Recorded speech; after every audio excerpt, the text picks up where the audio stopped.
Sige, report na lang. Ito na nga po tayo. Kasi ito si Edwin talaga may kasalanan nito eh. Na-adlib tuloy nila kayang baha. Pero alamin natin ang buong detalye ng report ni RH23. Edwin Duque. Edwin. Miss Elaine. Okay nga Rod, maraming salamat Edwin. Edwin. Ayan, sige. Ay, medyo walang high tide ngayon at hindi ba tulad ng mga nakaraan. Kaya personal natin nga napunta nitong navigation gate dito sa bahagi ng nabutas sa Malabon sa Manila Bay.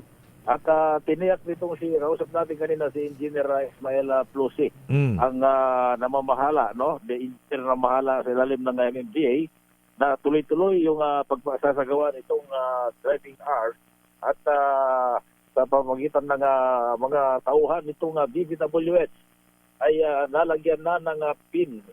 Pinalitan na yung pinaka-pin nito. At nakita natin, Mayor, yung luma ay tinanggal na yun, yung nag-crack nakaraan at may inilagay na bago. Pati yung pampatibay niya, yung pinaka-kapitan. So ay, okay na. na rin, kaya, Okay na sandbag. ayon dito, posibleng ngayong July 8, ay itataas na itong bagong gawa na posibleng mapipigil na doon sa tubig pa Manila Bay, papasok dito sa dalawang malaking ilog sa pagitan ng Malabon at Nabutas. Sa ngayon, dahil hindi na low tide ngayon, medyo yung pangamba ng ating mga kababayan, lalo na dito sa may Barangay San Jose, yung nasirang river wall, ay medyo wala yung kanilang takot dahil mababa yung tubig ngayon. Kaya pero ganun pa man, ay tuloy yung pag-alis ng mga bahay na nakatira sa gilid ng pader para maisagawa ng maayos ng private company yung pagsasagawa nito.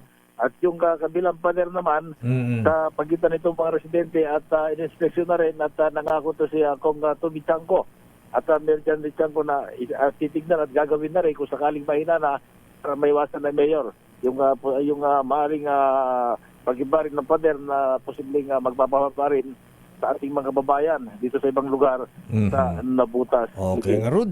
Yan ating update. Wala pa rin dito sa navigation gate sa Nabutas at Malabon.